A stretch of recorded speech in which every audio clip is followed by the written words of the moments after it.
नमस्कार मित्रों। आज जन कवि त्रिलोचन का जन्मदिन है।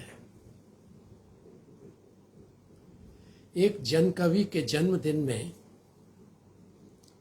शामिल होने के लिए किसी को न्योता देने की ज़रूरत नहीं है, क्योंकि हम सब उसमें अपने तौर पर शामिल होकर के खुद को कृतार्थ मानते हैं। तो आइए इस अवसर का लाभ उठाते हुए त्रिलोचन जी के घर चलते हैं। अब आप कहेंगे कि त्रिलोचन जी के घर जाना कैसे मुमकिन होगा। एक कवि की रचनाओं में ऐसे पात्र मौजूद होते हैं जिनके पास आप कभी भी जा सकते हैं, और वे पात्र ऐसे होते हैं जिनकी मार्फत हम उस कवि से जब चाहे संपर्क साध सकते हैं। मेरी नज़र में त्रिलोचन जी के पास इसी तरह के कम से कम 2 पात्र तो हैं ही। ये उसी तरह की बात है जैसे हमें अगर ये कहना हो कि हम प्रेमचंद से मिलना चाहते हैं तो हम सूरदास के पास, होरी के पास, या इसी तरह का कोई और अविस्मरणीय पात्र आपको स्मरण में आ रहा हो तो उसके पास जा सकते हैं, उसकी सोहबत में कुछ पल बिता सकते हैं और महसूस कर सकते हैं कि हम उस लेखक के पास चले गए।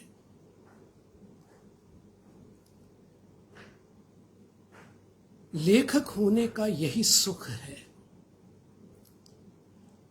लेखक हमारे बीच मौजूद न होकर भी अपनी कृतियों के माध्यम से, अपने पात्रों के माध्यम से, अपनी भावनाओं के माध्यम से, अपने विचारों के माध्यम से और अपने सरोकारों के माध्यम से हमेशा मौजूद रहता है। मैं जब त्रिलोचन के साथ संपर्क साधना चाहता हूं तो मुझे याद आते हैं नगई मेहरा। अब ये जो नगई मेहरा जैसा पात्र है या एक भरई है वहां पर उस पात्र, तो इस तरह के जो पात्र हैं, चंपा है, इस तरह के जो अविस्मरणीय पात्र हैं, ये इस रूप में बोलते हैं जैसे हम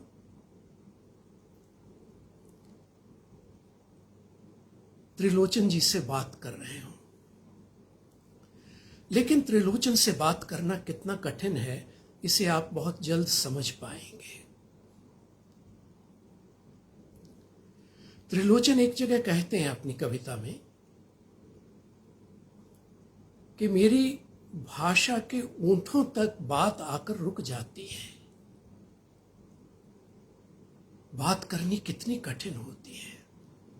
अब ये जो सरल भाषा में वो एक दुविधा बता रहे हैं, और ये दुविधा बहुत गहरी है। ये दुविधा इस तरह हमें घेरती है जैसे हमारे लोक की मर्यादा। जिस लोक का हम हिस्सा हैं, उस लोक में बहुत कहना, बहुत बोलना अनेक कारणों से कठिन हो जाता है। वह जो एक संकोच की बात है, वह संकोच हर पल घेरे रहता है, और वह जो बात हम करना चाहते हैं, वह बात करते करते जैसे रह सी जाती है, पीछे छूट जाती है। उनका ये जो भरई है उनकी कविताओं के अंदर, उसके संबंध में एक पद कह लीजिए, एक पंक्ति है वैसे तो, उस पंक्ति का एक छोटा सा हिस्सा है कि वह हयाई का बाशिंदा है। अब ये जो हयाई है ये समझनी पड़ेगी। हमारे लोक चित्त में ये जो हया है ये इतने गहरे में बैठ गई है, ये हमारे संस्कारों का इस कदर हिस्सा हो गई है कि कुछ कहते नहीं बनता, लेकिन हम अपनी बात कहना भी चाहते हैं और हमारे संस्कार उस बात को ज्यों का त्यों कहने से हमें रोकते भी रहते हैं।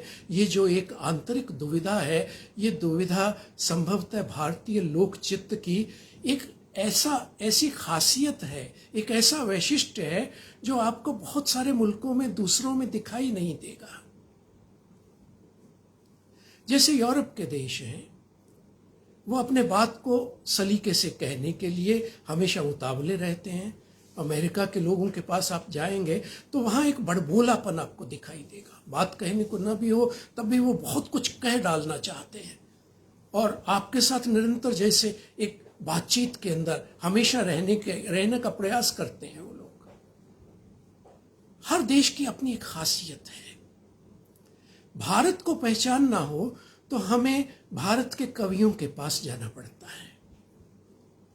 ऐसे कवियों के पास जाना और भी बेहतर है जिनके पास जाने से लगे कि हम लोक के पास चले गए हैं, और जिन कवियों के पास जाकर हमें यह एहसास होता है कि हम लोक के निकट चले गए हैं, उन्हीं को हम जन कवि कहना भी पसंद करेंगे। स्वयं त्रिलोचन जब अपने बारे में कहते हैं तो अपने आप को जनपद का कवि कहते हैं। तो लोक और जनपद जैसे एक दूसरे का पर्याय है भारतीय समाज के अंदर, और इस लोक का जो व्यक्तित्व है वो उसके खास तरह के संस्कारों से जुड़ा हुआ है। वो जो संस्कार उसको घेरे रहते हैं यहाँ के मनुष्य को, वो हरदम जैसे उसकी चेतना का पीछा करते हैं और उसकी चेतना को रचते और गढ़ते हैं, उसको बनाते हैं। ये जो कविता की पंक्ति अभी मैंने आपसे कही, जहाँ पर बात करना मुश्किल हो रहा है, हम उनके करीब भी जाते हैं, बात करना कठिन भी होता है, उसकी वजह से हम शायद कुछ हासिल भी करते हैं और कुछ खोते भी हैं। मुझे त्रिलोचन जी की कहानी याद आ रही है, 16 आने। हालांकि वो कथाकार के रूप में बहुत नहीं जाने जाते, लेकिन एक कवि को करीब से जानना हो तो उनके लेखन के लगभग हर पक्ष पे हमें निगाह तो डालनी ही चाहिए अपनी तरह से। तो एक छोटी सी कहानी है, सामान्य कहानी है, बहुत पुराने समय के साथ है। जब आने चलते थे तो वहाँ पे बात 16 आने की है, लेकिन अगर हम आज की भाषा में कहना चाहें तो शायद वो 1600 रुपये के बराबर धनराशि बैठेगी, उससे कम नहीं है। एक आना आप 100 रुपये के बराबर तो हो ही गया है। तो अगर उस तरह से आप समझेंगे तो शायद उस कहानी को थोड़ा सा हम पकड़ने की स्थिति में चले जाएं। 3 मित्र हैं उस कहानी के अंदर, बहुत आर्थिक हालात, तंगी के शिकार, ठीक वैसे ही जैसे त्रिलोचन का अधिकांश जीवन बीता, जैसे हमारे लोक के अधिकांश लोगों का जीवन बीत जाता है। वहाँ पर दरिद्रता जैसे हमारे जीवन का एक हिस्सा है, लेकिन वो दरिद्रता एक ऐसी चीज़ होती है जिसके साथ जीना हम सीख गए हैं। तो दरिद्रता तो अब ये बुरी चीज़ भी है, और उसके साथ जीना सीखना और उसके साथ मर्यादा के साथ रहना, संस्कारशील होकर के जीते रहना, ये एक अलग बात है। उसका ये अर्थ नहीं है कि हम दरिद्रता को स्वीकार करके बैठ गए हैं। हम दरिद्रता से संघर्ष करते हुए भी दरिद्रता के साथ जैसे सह अस्तित्व की स्थिति में चले गए और जीना सीख गए।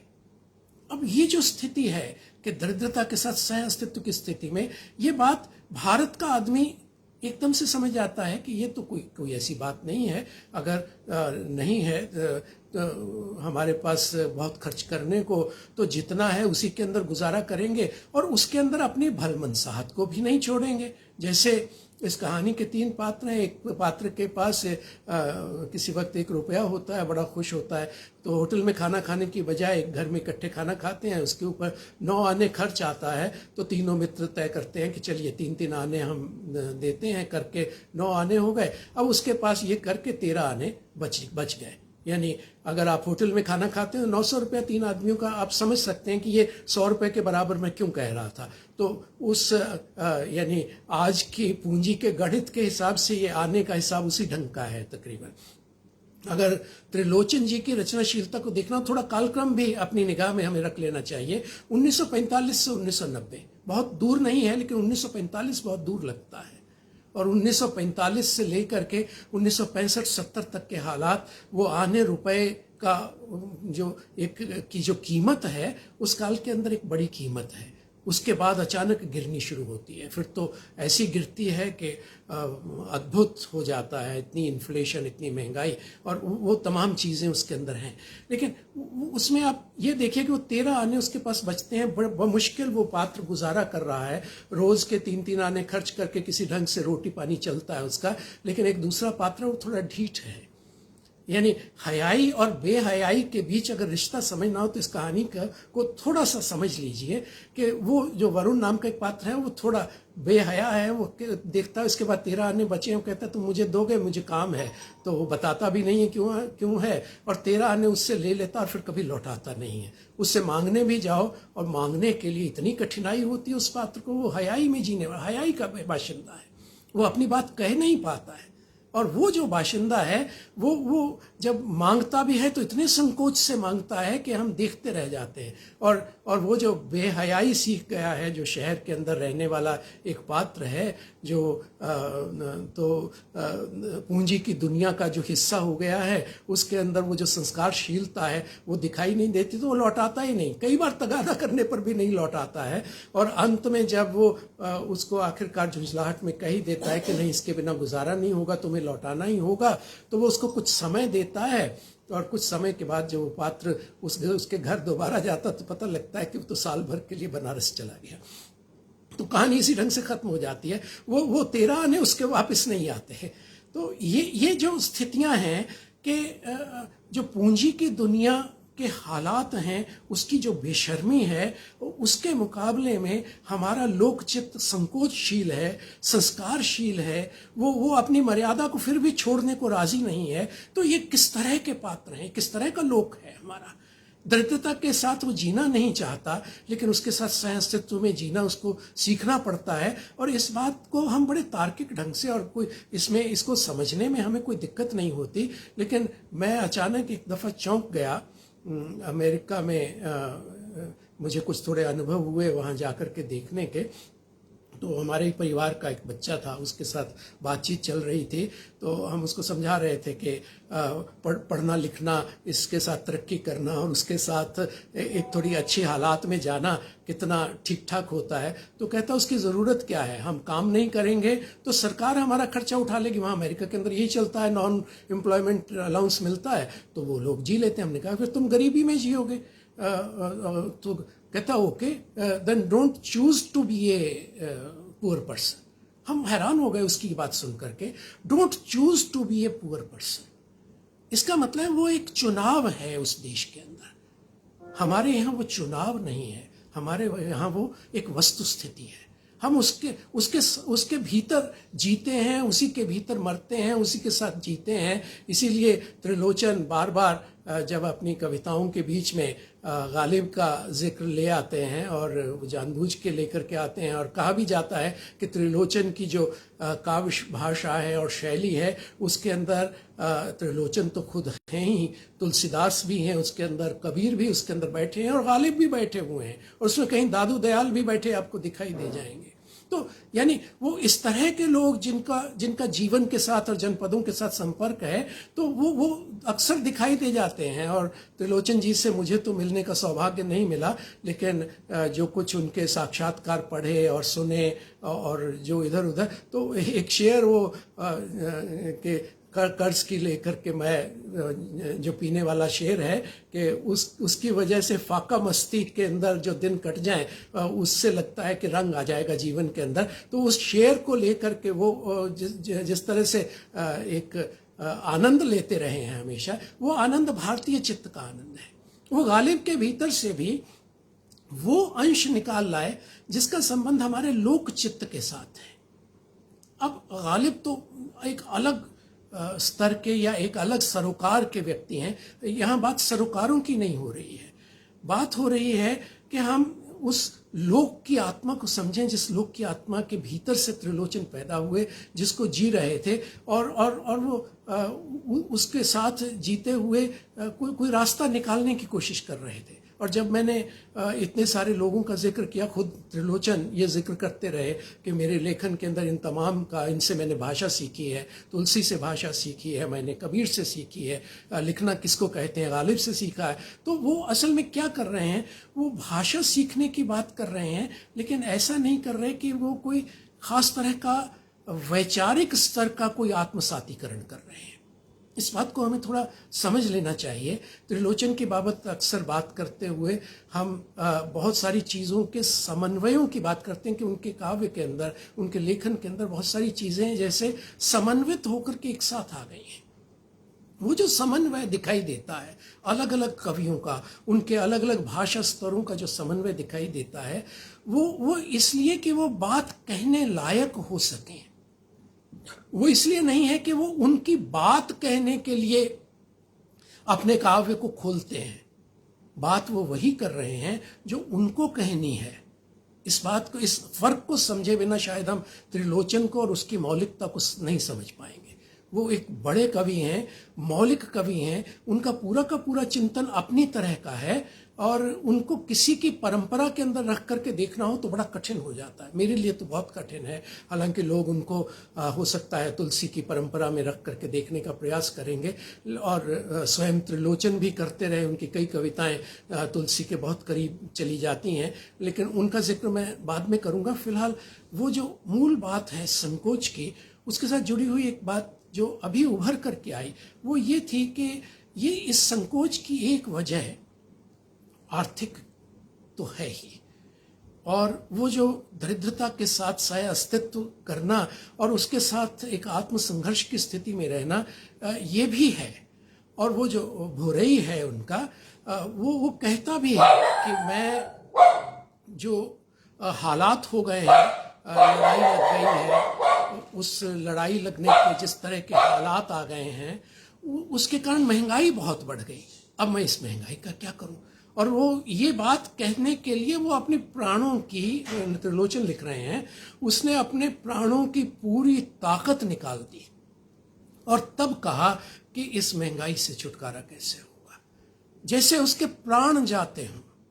ये जो प्राण शब्द उसके अंदर आया है वो झकझोर देने वाला है कि किस तरह से महंगाई के साथ सह अस्तित्व में जीना कितना जानलेवा है और किस तरह का संघर्ष है। लेकिन इस कविता को थोड़ा और गहराई से देखें, मुझे ये कविता उनकी बहुत समझने लायक लगती है, और लगता है कि भोरई के साथ जब तक हम बात उसके करीब जाकर के नहीं करेंगे तो त्रिलोचन के साथ भी बात करने लायक शायद हम नहीं हो सकते हैं। अब वो ये कह रहा है कि महंगाई, त्रिलोचन लिख रहे हैं अपने उस पात्र के बारे में, वो ये लिख रहे हैं कि ये जो महंगाई जिसने उसको जकड़ रखा है, इसके कारण क्या हैं ये वो नहीं जानता है। उसको लगता है ये उसके पूर्व जन्म के कर्मों का फल है।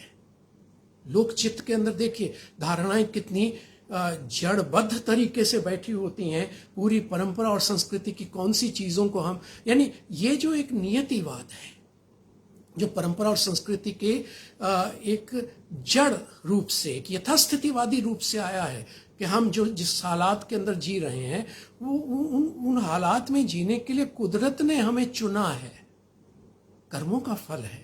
इस रूप में वो ले रहा है उसको, और साथ में वो पंक्तियां लिख रहे हैं कि इस बेचारे का संपर्क न रेल से है न तार से है, ये बहुत दूर है, अनपढ़ भी है, तो ये कैसे जानेगा, क्या नहीं जानेगा। वो दो चीजें कहते हैं।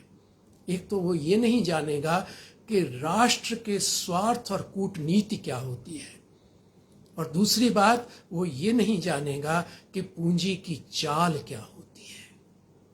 अब पूंजी की चालें जिन्होंने आदमी को फंसाया हुआ है, और राष्ट्र के स्वार्थ और कूटनीति जिन्होंने मनुष्य को फंसा करके रखा है, हमारे लोक को फंसा करके रखा है, उनको वो भोरई नहीं जानता है। अब क्योंकि वो नहीं जानता है तो क्या करेगा। अब उसके लिए करने को क्या है? अंतिम पंक्ति है, वो तो हयाई का बाशिंदा है, क्या करेगा? वो इससे निकलना चाहता है लेकिन हया में डूबा हुआ है। अब ये जो संकोचशीलता है, ये त्रिलोचन को, जिसे हम कहें कि छद्म किस्म की विद्रोहशीलता, ओढ़ी हुई विद्रोहशीलता, ओढ़ा हुआ प्रतिरोध, उसको करने से बचाती है, आरोपित होने से बचाती है। वो बहुत हो चुका पूरे हिंदी काव्य के अंदर हम प्रतिरोध को जबरदस्ती लादते हुए लाने का प्रयास करती हुई प्रगतिशील कविता के असंख्य उदाहरण खोज लाएंगे। वो तमाम चीजें अपनी जगह हैं, लेकिन त्रिलोचन के पास क्योंकि लोक चेतना है, और वो लोक चेतना के भीतर से ये तमाम चीजें जिस रूप में आ रही हैं, तो उसके अंदर वो तमाम उन चीजों को आलोचना की दृष्टि से देख रहे हैं और बुराई के माध्यम से अपने आलोचना के निशाने पर ला रहे हैं। दो चीजों को, खास तौर पर राष्ट्र को और पूंजी को। 1990 में आखिरी इनका संग्रह छप जाता है त्रिलोचन का, और अगर हम उसके बाद की दुनिया को देखें तो बाद की दुनिया पे इसको लागू करना चाहें तो हम कह सकते हैं कि यही राष्ट्र बाद की दुनिया में भूमंडलीकरण के आने के साथ साथ राष्ट्रवाद में और फिर अंधराष्ट्रवाद में तब्दील हो रहा है। दिशा वही है, और पूंजी की वो चालें हैं। वो पूंजी अब उत्तर पूंजी, आवारा पूंजी बनती हुई किस तरह से दुनिया को अपनी जकड़बंदी में ले रही है और क्या कर रही है पूरे समाज के साथ, और उसमें हमारे लोक की क्या स्थिति है, इसको जानना और समझना बड़ा एक महत्वपूर्ण प्रश्न हमारे सामने हो जाता है कि जिस लोक की बाबत जिसको बात करने लायक, मैं और तो कोई शब्द मुझे नहीं सूझता है, त्रिलोचन उसे बात करने लायक बनाना चाहते थे। तो जिसे वो बात करने लायक बनाना चाहते थे, उसकी बात इस मौजूदा परिदृश्य में हमारे सामने किस रूप में उपस्थित हो सकती है, हम उसको कैसे पहचानेंगे? इस लोक की ये जो कॉन्टिन्यूटी है, जो उनकी कविता के भीतर से इस स्वर की अनवरतता है, वो हमें किस दिशा में ले जा रही है? वो क्या हमारे अपने समय के क्रिटिक के रूप में इन कविताओं के पुनर्पाठ की ओर हमें नहीं ले जा रही है? वो हमें ये नहीं कह रहे कि हम आज के समय को समझने के लिए इन पात्रों का इस्तेमाल करें। तो एक तो ये, जिसके निशाने के ऊपर राजनीति और पूंजी का तंत्र है, सत्ता और पूंजी, सत्ता का ज्ञान और पूंजी का चरित्र। एक तरफ तो ये है, और दूसरी तरफ है सामाजिक रिश्तों की बनावट। यानी अगर लोक की आत्मा को, भारतीय लोक की आत्मा को समझना हो तो दूसरी चीज है सामाजिक रिश्तों की बनावट। एक तो ये जिसका आधार आर्थिक है, और उस आर्थिक आधार की जो विस्तृत जो उसकी एक परिप्रेक्ष्य उसका निकलता है, वो राष्ट्रवाद और अंधराष्ट्रवाद तक जाता है। हालांकि त्रिलोचन में इसके अगले दो चरण नहीं है, पहला चरण ही है।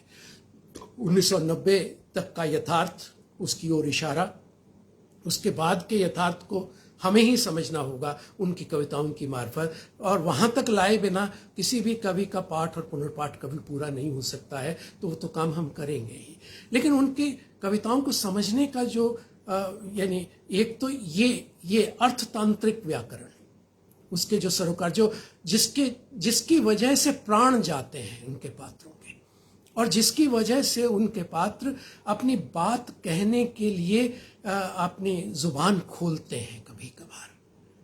एक तो ये, और ये जुबान खोलने से मुझे याद आया कि ये जो बात करना है, ये इतना महत्वपूर्ण है। इसको आधार बनाते हुए गायत्री चक्रवर्ती स्पिवाक की एक किताब मुझे याद आती है, कैन द सबाल्टर्न स्पीक। क्या वो लोग जो वंचित हैं, वो लोग जो दूसरे दर्जे के मान लिए गए हैं, वो बात तो यूरोप और अमेरिका के संदर्भ में है कि वहाँ पर सबाल्टर्न के रूप में जिनको रखा गया वो प्रवासी हैं, हमारे भारतीय लोग हैं, दूसरे तमाम देशों के लोग हैं, वो सबाल्टर्न हैं, दूसरे दर्जे के, दोयम दर्जे के लोग हैं। कि क्या वो लोग बोल सकते हैं? अब मेरे सामने इस संदर्भ में भी एक सवाल खड़ा होता है, वो ये है कि वहां पर तो चलिए ये मान लिया कि प्रवासी की स्थिति दोयम है, वो बोलने के लिए उसके पास अवसर ही नहीं है और सुने जाने का तो सवाल ही नहीं पैदा होता उसकी आवाज़ को। हमारे यहाँ तो ये जो लोक है ये तो मुख्य धारा है हमारे समाज की, फिर भी ये क्यों नहीं बोल पा रहा है?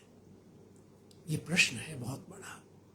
वो कौन से कारण हैं, वो कौन सी बात है जिसकी वजह से वो गूंगा हो गया? ये गूंगा शब्द भी उनकी कविता के अंदर आता है। मैं जनपद का कवि हूँ, जब वो कहते हैं तो कहते हैं कि मैं भूखा हूँ, दुखा हूँ, नंगा हूँ, गूंगा हूँ, इस तरह की पंक्तियाँ वो बार बार लेकर के आते हैं। अब ये जो स्थिति है गूंगे होने की स्थिति, ये वही मर्यादित होकर के, संस्कारित होकर के जो जीने की एक शैली हमने खोज ली है, पा ली है, जो हमारे जीवन का हिस्सा हो गई है, ये गहरे में उसी के भीतर से निकलती है। तो ये क्यों आती है? अब यहां पर ये सवाल आता है। ये आती है हमारे सामाजिक रिश्तों की बुनावट के कारण और हमारे सांस्कृतिक जो हमारी चेतना का व्याकरण है उसके भीतर से। इन चीज़ों को समझना पड़ेगा कि ये क्या है। इसके लिए मैं उनकी दूसरी कविता की तरफ जाता हूँ, नगई। अब ये जो नगई है ये भी श्रमशील आदमी है। उनके ये इस तरह के पात्र सारे श्रमशील हैं। ये भी बात थोड़ा गौर करने की है। वो पानी भरने वाला आदमी है, केवट है, वो भुरई केवट उसका पूरा नाम अगर आप जानना चाहेंगे तो वो केवट है। और ये जो व्यक्ति है, ये नगई मेहरा, ये पानी भी भरता है, रस्सियों की बटाई करता है, या और इसी तरह के छोटे छोटे काम जो भी उसको मिल जाएं वो करने से हिचकता नहीं है। कुछ खेतों का पानी भरने के लिए उसने और उसकी पत्नी ने कुछ खेत पकड़ रखे हैं, वो काम कर रहे हैं, या और कई तरह के, या कई मतलब बांसों का छोटा मोटा कुछ टुकड़े काटने हैं, या उनसे कोई खपरेल बनानी है, कुछ भी कर लेता है वो। तो इस तरह का श्रमशील आदमी है, एक आम फहम आदमी। तो ये जो श्रमशीलता है इसको भी समझना पड़ेगा। वो जब गांव की ये बातें कर रहे हैं और जिन अविस्मरणीय पात्रों को हमारे सामने ला रहे हैं, वो किसान, छोटे किसान, बड़े किसान, और यानी उस श्रेणी के भी पात्र होंगे, लेकिन जो अविस्मरणीय पात्र हैं वो तो श्रमशील हैं। अब ये भी हमें समझना पड़ेगा कि ये जो श्रमशील आदमी जो गांव के अंदर चला गया, ये उस श्रमशील समाज से किस कदर अलग है जिसके प्रतिनिधि कबीर हैं। अब कबीर भी तो यानी हस्तशिल्पियों के, श्रमशील लोगों के, लेकिन वो हस्तशिल्पी श्रमशील लोग, वो जो हाथ का काम करने वाले लोग हैं, वो शहरों के हैं, वो दस्तकार हैं। ये गांव के श्रमशील हैं। दोनों के अंदर एक बुनियादी भेद है जिसको हमें समझना पड़ेगा। इसीलिए ये जो लोग हैं, ये श्रमशील होने के बावजूद कबीर जैसे एक बुनकर की तरह कभी अक्खड़ होकर के बात नहीं करते। वो जो अक्खड़ता उनके अंदर है, वो जो वाणी की तेजस्विता है, कुछ भी कह डालना, अपने चाहे उसके लिए अपने घर को फूंक देने की स्थितियां क्यों ना आ जाए, लेकिन सच कहने से डरना नहीं है। निर्भय होकर के लुकाठी लेकर के बाजार में जाकर के खड़े हो जाना, वो यानी वो एक वर्ग है हस्तशिल्पियों का, काम करने वाले लोगों का, जहां पे एक निर्भयता उनके पूरे व्यक्तित्व के भीतर से निकलती है। वो भी भारत के लोग हैं, लेकिन वो हमारे मुख्य धारा वाला जो लोक है उसका हिस्सा नहीं है। इसीलिए मैं पहचानना चाहता हूं कि जब हम त्रिलोचन को पढ़ते हैं तो उनके काव्य के सूत्र आते कहाँ से हैं। मैंने पहले आपसे ये बात कही थी कि इस बात को हमें समझना चाहिए कि उनके काव्य के सूत्र अगर तुलसीदास से आते हैं या कबीर से आते हैं या गालिब से आते हैं, तो वो भाषा के स्तर पर ली हुई बातें हैं। उनको आप उनके सरोकारों के साथ, उनकी चेतना के स्तर के साथ, उनके अंतर्वस्तु के साथ जोड़ करके मत देखिए। उनका अर्थ संसार वो इतना अलहदा नजर आता है मुझे। अगर मैं तुलना करने के लिए बैठता हूं तो वो बिल्कुल एक अलग दुनिया है, और ऐसी अलग दुनिया जिसका आत्मसातीकरण बहुत कठिन है।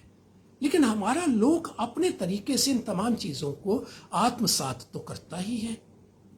अब इस आत्मसातीकरण की प्रक्रिया को भी थोड़ा समझ लें। ये आत्मसात करता है तो अपने संस्कारों को सामने रखता हुआ, उस सांस्कृतिक जिसकी बात अभी मैं करूंगा आपके साथ, उस सांस्कृतिक चित्त के दायरे में आत्मसात करता है जो अलग तरह का है, और इसीलिए वो उन जैसा दिखाई नहीं देता। इसीलिए वहां पे कबीर बात करने के लिए प्रस्तुत नहीं होते हैं कभी भी। एक संकोचशील, एक हयाई का बाशिंदा वो हमारे सामने है। नगई जैसा आदमी जो हाथ बांध करके खड़ा है, बहुत बोलता नहीं है, उसकी गहराई में मैं अभी जाने का प्रयास करूंगा कि वो सब क्या है।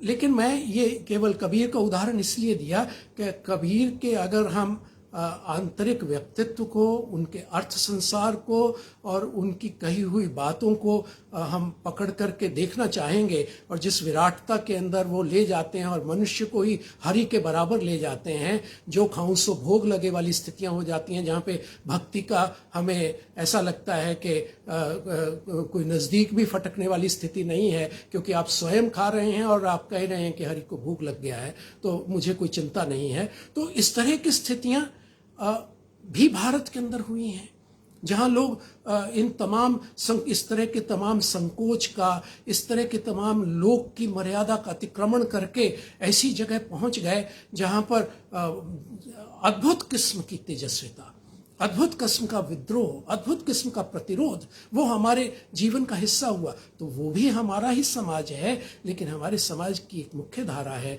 जो त्रिलोचन के साथ चल रही है। और त्रिलोचन के बारे में जब बोलने की बात आई थी तो अर्पण जी से बात हो रही थी कि किसके ऊपर बोलें, तो मैंने कहा त्रिलोचन जी को समझना हो तो लोक की आत्मा को समझने की बात है। मेरे सामने तो ये है कि वो तो लोक के कवि हैं, तो लोक की आत्मा कैसी है?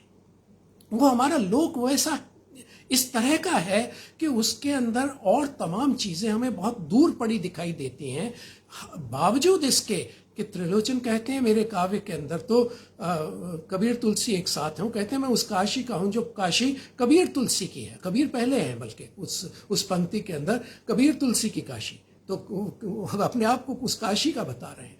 और वो ये दोनों भी उसी काशी के हैं, और दोनों कितने अलहदा हैं एक दूसरे के साथ। तो ये इन चीज़ों के अंदर बहुत एक फर्क है, एक दूरी है, लेकिन इसके बावजूद त्रिलोचन उसका अपनी तरह का आत्मसातीकरण तो करते हैं, लेकिन वैसा आत्मसातीकरण नहीं करते कि दूसरे की आत्मा नष्ट हो जाए।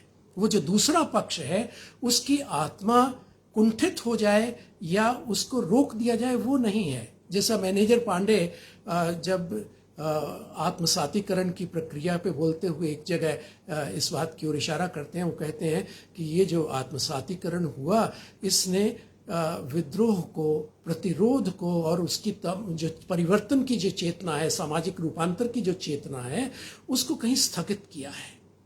तो उस तरह का स्थगन यहाँ नहीं है। ये बड़ी बात ये है कि त्रिलोचन अपनी तरह का जो आत्मसातीकरण करते हैं उसके अंदर तमाम बड़े सरोकारों का स्थगन नहीं है, वो उसका एक अलग तरह का रूपांतर वो करते हैं। वो कैसा करते हैं इसको समझने के लिए हम नगई के पास चलते हैं।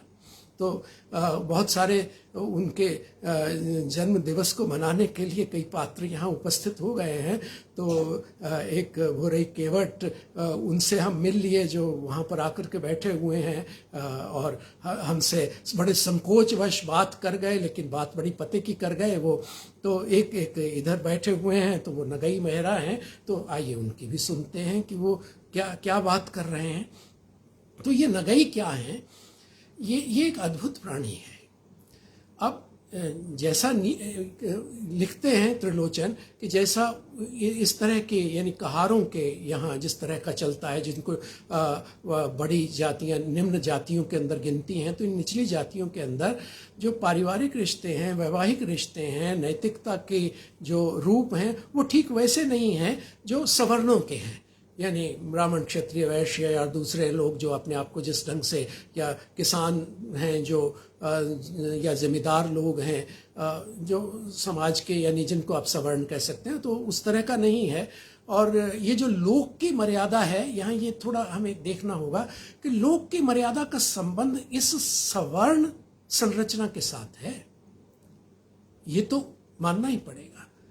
और ये जो मुख्य धारा है उसकी जो नैतिकता है, उसका संबंध इन सवर्णों की खास तरह की नैतिकता, वो नैतिकता जो कहीं काम संबंधों का दमन भी करती है, वैवाहिक संबंधों को मर्यादा में भी बांधती है, और कहीं ना कहीं सामान्य और सहज संबंधों को कुंठित भी करती है। लेकिन उसकी बात बाद में कि वो किस तरह से है। फिलहाल हम नगई के पास बैठते हैं।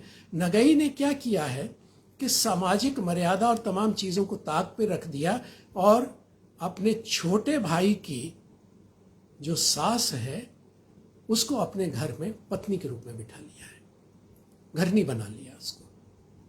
अब ये गांव के अंदर इस ढंग की बात हो जाए, ये तो एक ऐसा संबंध है जो नैतिक मर्यादा की दृष्टि से अक्षम्य है।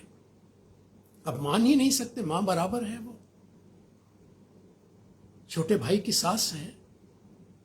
और उस स्त्री को ये जो पात्र है वहाँ पर मैं नामक पात्र, वो त्रिलोचन हैं या नहीं है ये कहना, लेकिन वो मैं शब्द से आते हैं, और वो भी एक संकोचशील आदमी है, पढ़ा लिखा आदमी है, थोड़ा बहुत पढ़ लिख गया है, रामायण भी बाँच लेता है और वो सब है। तो वो देखता है कि उसकी बुआ जो है उस स्त्री को एक दिन बुला करके कहती है कि तुम्हें अपना घर जमाने के लिए दामाद जी ही मिले थे क्या, वो व्यंग से पूछती है। तो उलट करके उसको एक ऐसा करारा जवाब देती है कि तुम पहले अपने घर को देखो और अपने संबंधों को मेरा मुंह मत खुलवाओ। और जैसे ही वो कहती है तो बुआ अपना सब तामझाम समेट करके अपने घर में घुस जाती है, ये कहती हुई कौन नीची जातियों के मुंह लगे।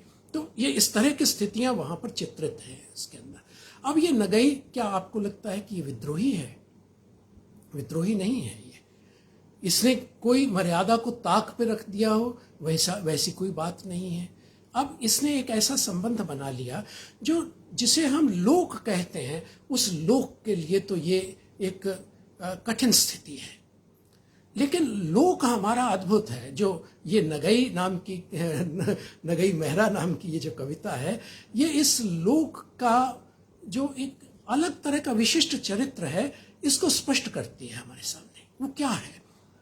होता क्या है कि जब ऐसी स्थिति आती है तो पंचायत बैठती है।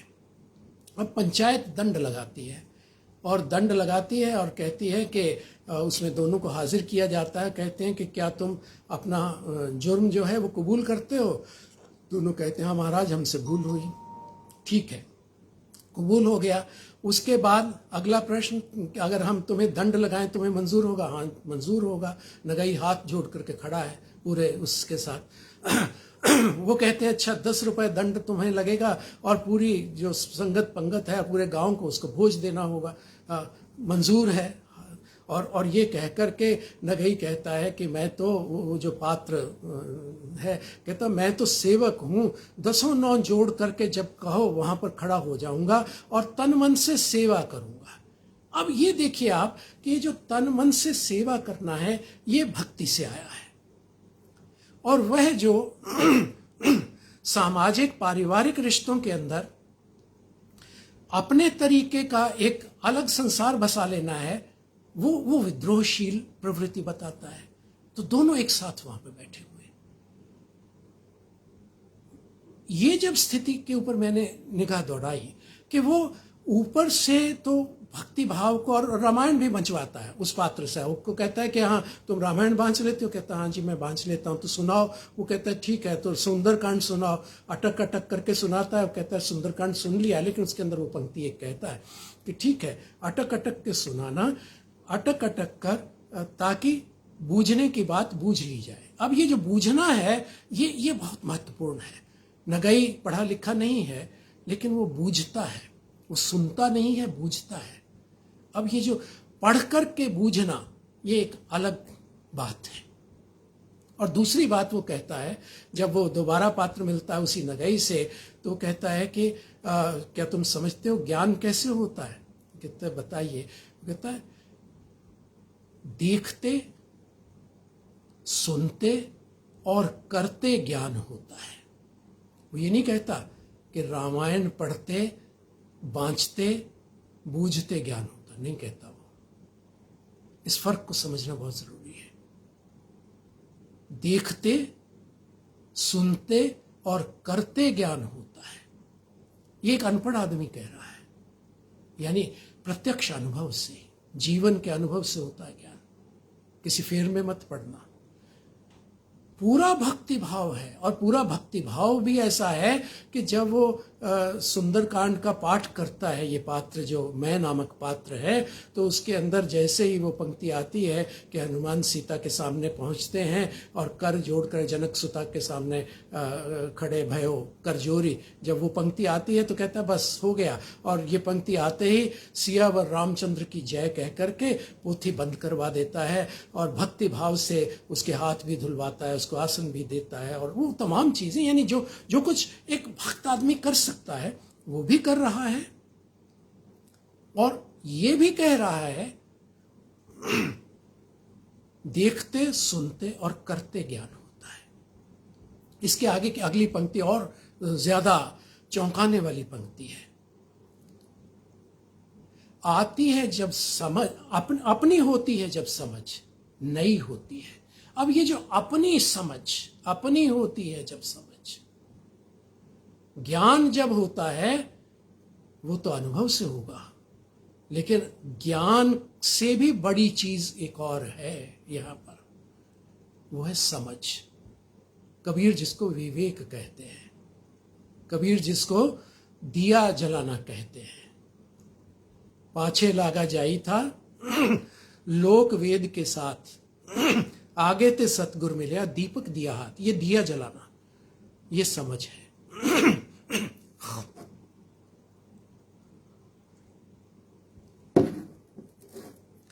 तो ये आप देखिए कि किस तरह से आत्मसातीकरण की प्रक्रिया सांस्कृतिक स्तर पर किस तरह का एक नया व्याकरण रच रही है।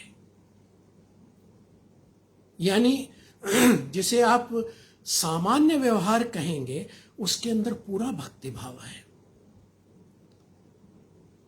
हाथ भी जोड़े जा रहे हैं, पांव भी धुलाए जा रहे हैं, कुशासन भी दिया जा रहा है, पोथियां भी बांची जा रही हैं, और भक्ति भाव से भरकर नारा भी लगाया जा रहा है सियावर रामचंद्र की जय। लेकिन ज्ञान का जब प्रश्न उठता है तब वो देखते सुनते और करते हुए ज्ञान होता है। और अपनी जब होती है समझ तो नई होती है। ऐसा नहीं है किसी दूसरे की समझ ले लेंगे तो वो हमारी समझ बन जाएगी। अनुभव से भी पाई हुई जो समझ है वो भी तब तक महत्वपूर्ण नहीं है जब तक वो नई समझ न हो। ये है मौलिकता, ये है बहुत ऊंचाई पे जाकर के चीजों को देखना। सरल भाषा में उस बात को कह देना जो बात कबीर एक अलग अंदाज में कहते हैं, और कबीर ये समझ रहे हैं। आप देखिए, अब मैं इन दोनों के बीच तुलना कर सकता हूं। अभी कबीर की कुछ दो पंक्तियां मैंने आपसे कही। वो कहते हैं कि मैं जब तक गुरु नहीं मिला था और उसने मेरे हाथ में दीपक नहीं दिया था, यानी गुरु ने भी कोई ये नहीं कहा कि तुम जाओ और किसी के सामने माथा टेक दो या दंडवत प्रणाम कर दो या कोई मंत्र दे दिया हो या कुछ दिया। उसने भी दीपक ही दिया कि अपनी आत्मा के दिए को जला लो, अपदीपो भव। अपने आत्मा के दीपक को, अपने भीतर के दिए को जला लेना। एक तरफ तो ये आत्म विवेक है, लेकिन वो कहते हैं कि जब वो आत्म विवेक वाली बात मेरे तक आई, उससे पहले मैं दो चीजों के पीछे भाग रहा था। दो चीजें नहीं, वो एक ही हैं। वो है लोक वेद का जोड़ा। पाछे लागा जाई था लोक वेद के साथ, आगे ते सतगुरु मिला दीपक दिया हाथ। अब ये जो लोक वेद है, एक धारा उस लोक वेद को पीछे छोड़ करके आगे बढ़ने के लिए कहती है, और ये कह रही है कि आपने भीतर का दिया जला लेना, भीतर की चेतना को प्रज्वलित करना, आत्मदीपक, अपदीप बनना। अपदीप बुद्ध का वचन है। तो वो जो एक आंतरिक ऊंचाई है, भीतर की एक निर्भयता है, तेजस्विता है, उसको पा लेना। जहां पर लगे कि अब तुम्हारे पास पाने को कुछ शेष नहीं रहा, उस स्थिति में चले जाना। एक तरफ तो ये मार्ग है, लेकिन ये मार्ग लोक का, भारतीय लोक का मार्ग नहीं है। इस बात को रामचंद्र शुक्ल भी समझ रहे थे और बहुत लोगों ने भी समझा। इसीलिए बहुत कठिनाई हुई कबीर को हिंदी साहित्य का हिस्सा बनाने में, और कबीर को उनका उचित स्थान दिलाने के अंदर बहुत कठिनाई हुई, क्योंकि सारी चीजों को हम लोक के तराजू के ऊपर तोल रहे थे। लोक के भीतर आत्मसात होने लायक होनी चाहिए बात, तब स्वीकार होगी, वरना नहीं। तो ये कौन लोग हैं जो लोक का हिस्सा नहीं है, और वो कौन लोग हैं जो लोक का हिस्सा होकर के भी लोक का हिस्सा नहीं है? जैसे नगई, वो लोक का हिस्सा हो गया है, लोक ने उसका आत्मसातीकरण कर लिया है, उसको भक्ति भाव में डुबो दिया है, लेकिन इसके बावजूद वो भक्त नहीं हुआ है। यानी ये बड़ी विचित्र स्थिति है। वो उच्चारण कर रहा है, लेकिन वो कह रहा है कि ज्ञान तो देखते सुनते करते होता है, और समझ तो अपनी होती है, और अपनी भी तब होती है जब वो नहीं होती है, केवल मौलिक समझ। अब ये एक तरफ ये लोक है जिसका पूरा संबंध बहुत सारे वर्गों को, यानी निम्न जातियों के आत्मसातीकरण से जुड़ा हुआ है। उनका आत्मसातीकरण हो गया, लेकिन उनकी चेतना में कौन बैठा है? चेतना में कबीर बैठे हैं, बुद्ध बैठे हैं। और बुद्ध की बात मैं इसलिए बार बार ला रहा हूं क्योंकि त्रिलोचन भी जब आगे चल कर के बात उठाते हैं कि आत्मा की बात, बहुत ज़्यादा तो वो नहीं करते, लेकिन एक जगह शब्द आ जाता है आत्मा का। वो कहते हैं कि अगर आत्मा की ही बात करनी है तो मैं अपनी जो चेतना है उसको सर्वात्मा के रूप में देखता हूँ, वह चेतना जो सभी के साथ एकाकार हो सके। अब ये जो सर्वात्मवाद है, ये कहाँ से आया? बौद्धों का है, महायानियों का है। महायानियों का एक बहुत बड़ा संप्रदाय वो सर्वात्मवादी संप्रदाय है, और बहुत सारे लोग जो हैं वो सर्वात्म, यानी दो तरह के लोग हुए हैं बौद्धों के अंदर भी। आप जानते हैं हीनयान और महायान के लोग हुए हैं। उसके अंदर जो बुद्ध की शिक्षाओं को हूबहू मानना चाहते हैं, और कुछ लोग हैं जो नए विमर्शों तक ले जाना चाहते हैं। तो सर्वात्मवाद, सर्वास्तिवाद के रूप में आया वो, और सर्वास्तिवाद के भीतर सर्वात्मवाद की बात तक वो पहुंचा, तो वहां सर्वास्तिवाद है। अब वो जो सर्वास्तिवाद है वो तो गए दौर की बात हो गई, लेकिन गए दौर की भी नहीं हुई।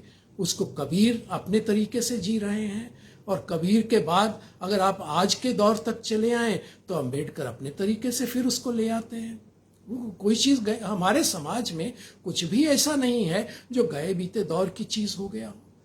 चीज़ें नए नए रूप के अंदर उपस्थित होती रहती हैं, लेकिन जो नगई मेहरा जैसी कविताएं हैं जो त्रिलोचन रच रहे हैं, वो हमें ये समझने में मदद करती हैं कि अगर चीज़ों को आत्मसात कर लिया गया है, या उनका इस तरह से एक भक्ति भाव के रूप में लोक के भीतर उनको एक जगह भी दे दी गई है, इसके बावजूद चेतना के धरातल पर वो ठीक वही हो सकते हैं जो हमारे समाज की मुख्य चेतना धारा है।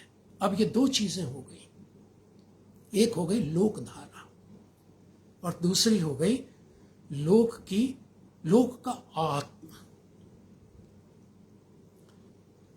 अब जो अर्पण कुमार जी ने ये शब्द गढ़ दिया, और ये उन्हीं का गढ़ा हुआ है, मैं तो लोक की आत्मा कह रहा था, तो कहते हैं तो लोकात्मवाद जैसी बात हो गई, तो क्यों ना लोकात्म की परख करते हैं। तो मैंने कहा ठीक है, आज लोकात्म की चर्चा करेंगे। यानी वो सर्वात्म भी नहीं है त्रिलोचन के अंदर, दरअसल वो लोकात्म है। सर्वास्तिवाद त्रिलोचन के सर्वात्म का रूप लेकर के अंततः लोकात्म का रूप लेता है। अब ये एक बहुत अलग तरह का अंतर विकास है जो हमें, अगर आप त्रिलोचन की कविताओं के अंदर परत दर परत उतरते हैं या जितनी मेरी सामर्थ्य है और मेरे साथ आप चलना पसंद करते हैं, तो आप अद्भुत चीज़ें वहाँ पीछे छिपी हुई देखेंगे। और होता यही है, हर समर्थ कवि के भीतर गहराई के अंदर इतनी परतें होती हैं कि आप उसके भीतर से अपने समाज का जैसे पूरा इतिहास खोज लें। यद पिंडे तद ब्रह्मांडे, यद ब्रह्मांडे तद पिंडे।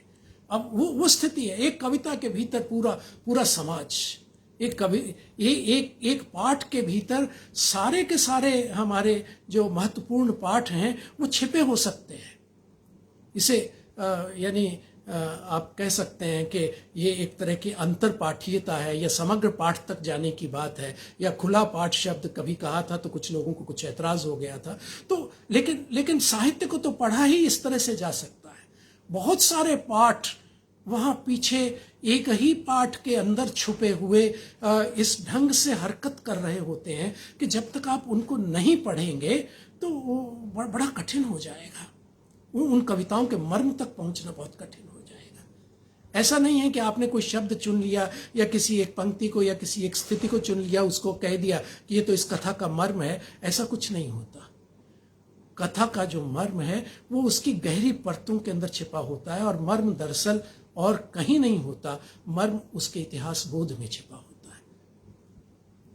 अब मैं जो ये बात कह रहा हूँ ये बिल्कुल एक अलग तरह की बात है। रसवादियों को हो सकता है ये बात पसंद ना आए, लेकिन दरअसल स्थिति यही है कि सारी की सारी हमारी कृतियाँ एक बड़े इतिहास बोध के छोटे छोटे पाठों की तरह हैं, और वो सब मिल करके उस विराट इतिहास बोध की रचना कर रही होती हैं, जिससे हम अपने समाज की आत्मा, अपने लोक की आत्मा तक पहुंचते हैं। और लोक की ये जो आत्मा है, इसके अंदर अब इसके कई रूप हो गए। एक वो लोक है जिसको कबीर पीछे छोड़ गए, लेकिन जो पीछे छूटा हुआ लोक है उसने कबीर को आत्मसात किया और अपनी चेतना के अंदर उसको ग्रहण कर लिया। तो लोक तो छूटता नहीं है। आप पीछे छोड़ दें, आप एक अलग चेतना के धरातल के ऊपर चले जाएं, वो जनधर्मी चेतना। अगर हम इसको ठीक से कोई शब्दावली ही देना चाहें, हालांकि आलोचक के रूप में जब मैं भी उसका शिकार हूं इस बात का कि जब हम इस तरह की बात को थोड़ा स्पष्ट करना चाहते हैं तो हम कुछ अवधारणाओं को खड़ा कर लेते हैं, कुछ शब्दों को खड़ा कर लेते हैं, और वो शब्द जो हैं बात को समझने के रास्ते में एक रुकावट बन जाते हैं। तो ये बड़ा एक मुश्किल हो जाता है। जब अगर मैं बिना इस पूरी व्याख्या के आपको ये कह दूं कि त्रिलोचन लोक के कवि हैं और कबीर जन के कवि हैं, तो बात शायद पता नहीं पकड़ में आए या ना आए, क्योंकि यहाँ पे वो शब्द हमारे रास्ते की रुकावट हो सकते हैं। लेकिन जब हम इन कविताओं के मार्फत उनको खोलते हुए उनके भीतर से जाते हैं, तो आलोचना की धारणाएं साहित्य के भीतर ही से तो विकसित होती हुई सामने आती है ना। तो उसी ढंग से उनका विकास करना जरूरी है, और उसी तरह से देखेंगे तो लेकिन जन और लोक, इनके बीच एक पूरक संबंध हमेशा रहता है, एक द्वंद्वात्मक रिश्ता रहता है। अब ये जो द्वंद्वात्मक रिश्ता है ये भारतीय समाज को उसकी विशिष्ट पहचान देता है। थोड़ा सा सिद्धांत की चर्चा कर लेने तो बात शायद अधूरी रह जाएगी और लगेगा कि मैं कुछ चीज़ों को छोड़ गया। इन चीज़ों को समझने के लिए कुछ लोगों ने काफ़ी प्रयास किए, जैसे समाजशास्त्र के अंदर इस तरह के प्रयास हुए। M.N. श्रीनिवास नाम सुना होगा, उन्होंने एक संस्कृतिकरण की बात की। अब वो क्या है? वो ये कह रहे हैं कि हमारे समाज का, वो भी लोक की ही असल में बात कर रहे हैं कि मुख्य धारा का जो समाज है वो क्या करता है कि सांस्कृतिक रूप के अंदर निम्न जातियों का या हाशिए के समाजों का या जो बाहर के समाज हैं उनका ब्राह्मणीकरण करता चला जाता है, उनको संस्कृति का हिस्सा, मुख्य धारा की संस्कृति का हिस्सा बनाता चला जाता है। इस तरह से मुख्य धारा की संस्कृति का फैलाव होता है, लगातार फैलाव होता चला जाता है।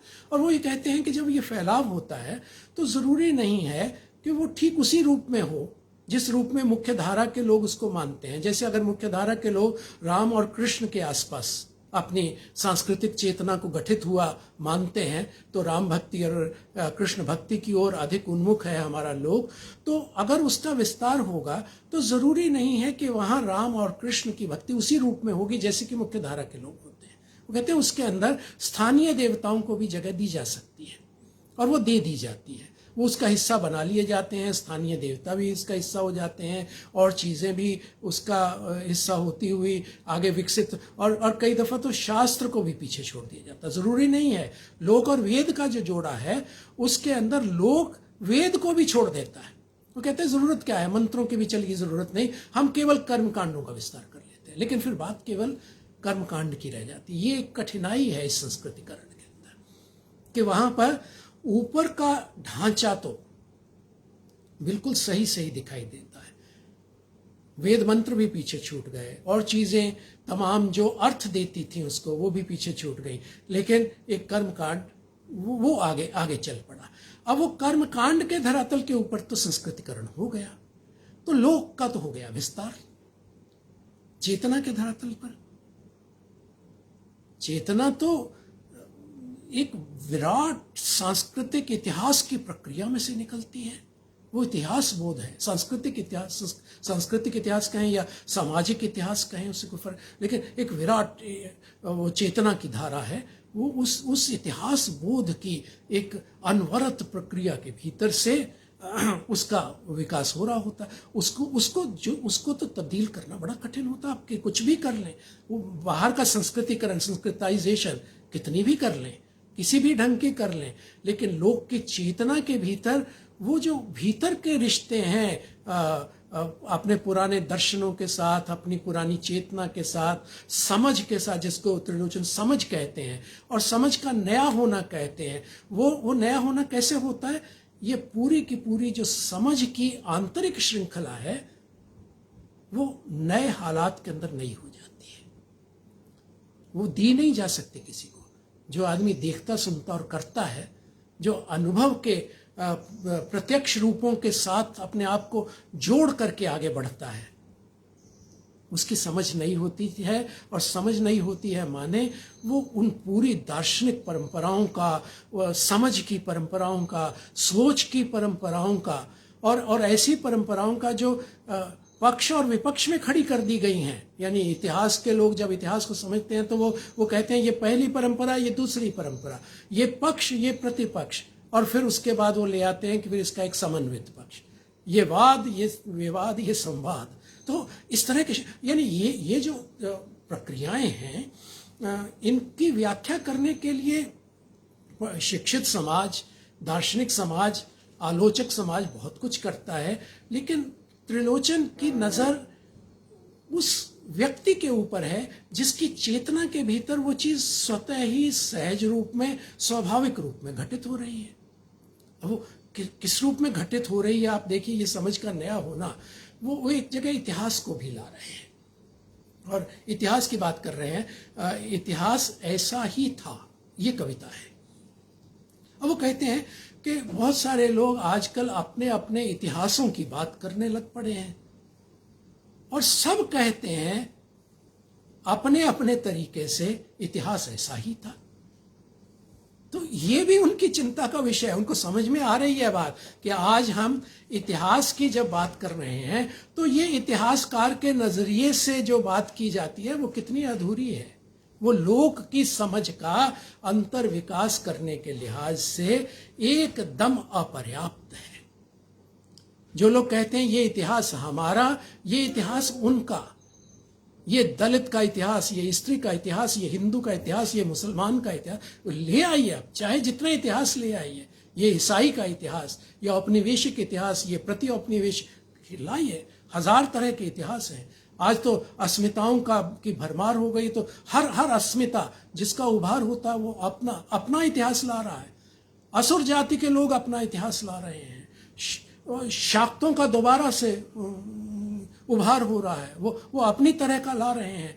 तो तरह तरह के समाज, जैन समाज, उसके अनेक अलग अलग टुकड़े, सब ले आइए, अपना अपना इतिहास ले आइए।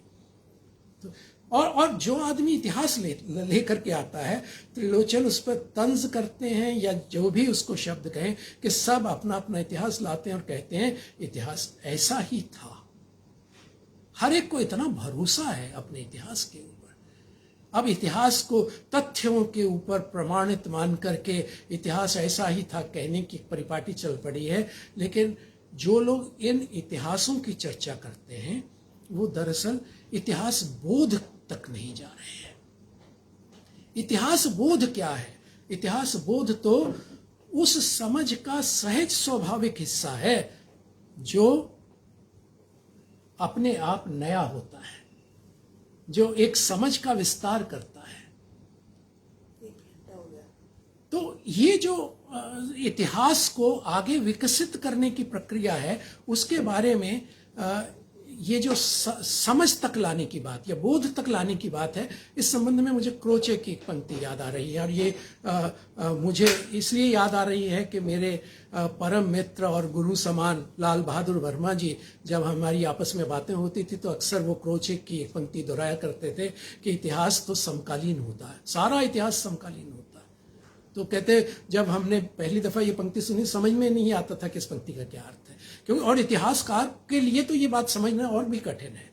अब क्रोचे तो दार्शनिक आदमी हैं, वो तो आलोचक या दर्शन के क्षेत्र से आए थे, तो वो इस बात को समझ सके कि ये इतिहास की समकालीनता क्या होती है। इतिहास की समकालीनता माने हमारे अपने जीवन का हिस्सा होकर के वो इतिहास कैसे आगे बढ़ता है। अब ये जो समझ का नया होना है, ये किस तरह के इतिहास को आगे बढ़ा रहा है, ये आज की इस बात का आखिरी चरण आप कह सकते हैं कि वहाँ पर हम इसको ला सकते हैं। हालांकि मेरे पास कहने को अभी बहुत कुछ लग रहा था कि मैं कई कुछ कहूँगा, लेकिन मुझे लगता है कि बातों को थोड़ा समेटना चाहिए, नहीं तो अगले किसी और रूप के अंदर मैं दोबारा लेकर के आऊँगा। लेकिन इस अंतिम हिस्से के अंदर मैं ये बात लाना चाहता हूँ कि ये जो समझ का नया होना है, ये किस तरह से समकालीन इतिहास की शक्ल लेता है।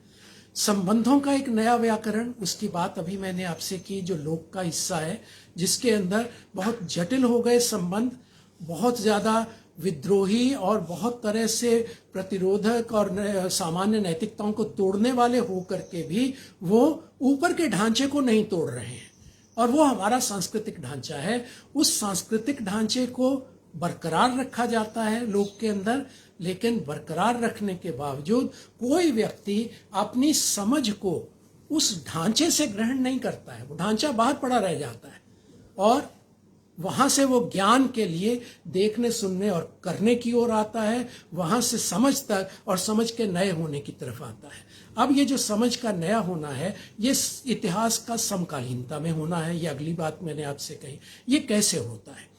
अब आज के दौर के हिसाब से मैं कई दफ़ा सोचता हूँ, जब मैं त्रिलोचन की कविताओं को बार बार पढ़ता हूँ, तो मुझे उनकी वो कविताएं बेहद पसंद आती हैं जो प्रकृति के बहुत करीब हैं। उनकी एक कविता याद आ रही है कि गौरैया है, वो कमरे की खिड़की के ऊपर आकर के बैठ जाती है और कवि उससे कहता है कि तुम वहाँ क्यों बैठी हो, भीतर चली आओ, आ जाओ, जहाँ कहीं तुम्हारा मन लगे वहाँ पे अपना घोंसला बना लो, तुम्हारे साथ ये शरद अच्छी कटेगी। अब ये जो विस्तार है, आत्म विस्तार प्रकृति के साथ, या ताप के ताए हुए दिन में वो आंच को पल्लव पल्लव के उर के ऊपर अंकित देख रहे हैं। अब ये जो आत्म विस्तार है प्रकृति के माध्यम से, ये कोई ये रहस्यवादी बात तो है नहीं, छायावादी बात भी नहीं है, ये तो बिल्कुल उससे एक अलहदा चीज है। ये संवाद रचाने वाली बात है। तो ये जो संवाद रचाना है, ये समझ का विस्तार करना है और इतिहास की समकालीनता की ओर जाना है। क्यों? अगर हम देखें, जिस भूमंडलीकरण की मैं अभी बात कर रहा था, इसने किया क्या है। इसकी वजह से पर्यावरण का जो संकट खड़ा हुआ, प्रकृति का जो संकट खड़ा हुआ, उसको हम जानते हैं। पूंजी ने जिस ढंग का चक्र चलाया हुआ है, उसके अंदर किसी भी प्रकार से प्रकृति में लौटना तो अब संभव नहीं रहा। विकास करना है, प्रगति करनी है, तो आप प्रकृति के साथ संवाद कैसे करेंगे, उससे जुड़ेंगे कैसे। लेकिन लोक तो उससे सहज ही जुड़ा हुआ है लोक के लिए, लेकिन लोक के लिए वो कोई रुकावट भी नहीं है।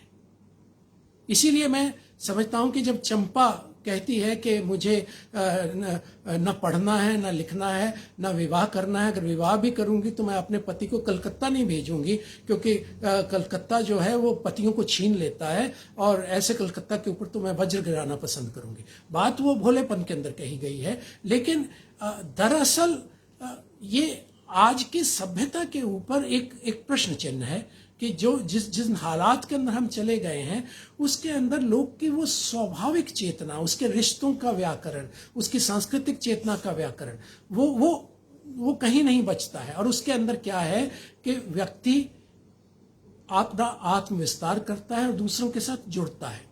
यहाँ पर ये बात एक महत्वपूर्ण जो मुझे लगा कि इसके किए बिना बात नहीं बनेगी, किस तरह से व्यक्ति जुड़ता है प्रकृति के साथ, दूसरे मनुष्यों के साथ और व्यापक समाज के साथ। त्रिलोचन की कविता को समझना हो तो उनका अगर कोई मूल भाव या स्थायी भाव कहने की बात अब पुरानी हो गई, वो उस भाषा के अंदर हम कहते थे, लेकिन मैं जब भी उनकी कविताएं पढ़ता हूं तो बार बार उस भाव पर अटक जाता हूं। ऐसा लगता है जैसे वो एक स्थायी भाव या कोई स्थायी टेक या एक आंतरिक राग की तरह हमेशा बजता है। वो है उदासी का भाव। ये सारे लोग उदास हैं अपनी दरिद्रता के कारण, अपनी परेशानियों के कारण, अपने संबंधों के अंदर आई हुई जो तब रुकावटें हैं उनके कारण, प्रकृति से रिश्ता टूट जाने के कारण और जाने किन किन कारणों से, या अपनी स्वाभाविकता के छूट जाने के कारण, या अपनी बात न कह पाने की वजह से उदास हैं लोग। लेकिन वो ये कहते हैं कि जो उदासी है ये मुझे अकेला तो करती है लेकिन दूसरों से अलग नहीं करती। अब ये जो अकेला हो जाना है ये हमें गहराई प्रदान करता है, लेकिन दूसरों से अलग हो जाना ये खेल वो करते हैं जो भूमंडलीकरण का ये जो पूंजीवाद आया है उसकी तरफ देखिए आप, और ये जो एक नई तरह की दुनिया राष्ट्रवाद, अंध राष्ट्रवाद आया है, एक व्यक्ति को दूसरे से जुदा करने का कैसा बेहयाई का खेल खेला जा रहा है, इसको बताने की कोई ज़रूरत नहीं है। लेकिन हयाई के जो बाशिंदे हैं, जो त्रिलोचन की कविता के बाशिंदे हैं, जिन्होंने हया को बचा के रखा है, उनकी हया इसलिए बची हुई है क्योंकि वो उदास होने के बावजूद दूसरों से खुद को कभी अलग नहीं कर पाते। वो जो दूसरों के साथ एक जुड़ाव की स्थिति में निरंतर रहना है, ये संकटग्रस्त हुआ है। और यही हमारा इतिहास बोध का सार है कि इसको नहीं मिटने देना। मनुष्य का मनुष्य से जुड़ाव, मनुष्य का प्रकृति से जुड़ाव, मनुष्य का पशु पक्षियों पेड़ों और तमाम चीज़ों से और पर्यावरण के साथ और अपनी आंतरिक चेतना के साथ और अपनी समझ के नए होने के साथ जो जुड़ाव है, वो जो सकर्मकता है, वो जो क्रियाशीलता है, वो जो कर्मों की भाषा जिसको आप कहते हैं, जिसको वो हाथों का दिन आने की बात कहते हैं कि एक दिन हाथों के दिन आएंगे, लेकिन वो कहते हैं कि अभी हाथों के दिन तो डर रहे हैं क्योंकि वो उनकी सुनी नहीं जा रही है, वो उनको अलहदगी के अंदर डाल दिया गया है। तो ये जो अलहदगी में डालना है, अलगाव में डालना है, यही सबसे खतरनाक चीज़ है। इस खतरनाक चीज़ से अपने आप को बचाना और किसी ढंग से उस रिश्ते को दोबारा कायम करना, ये त्रिलोचन की कविता का पुनर्पाठ भी हो सकता है। मैं नहीं समझता कि उनके अंदर हम नव रोमांटिसिज्म को देखें या और तमाम चीज़ों को देखें। हम उन चीज़ों को देखें जिनकी वजह से त्रिलोचन फैलते हुए हमारे समय तक आते हैं, हमें अपने लोक की और उसकी आत्मा की समझ देते हैं और उस गहराई तक ले जाते हैं जहाँ पे हमारा इतिहास बोध समकालीन इतिहास बोध हो सकता है। शुक्रिया।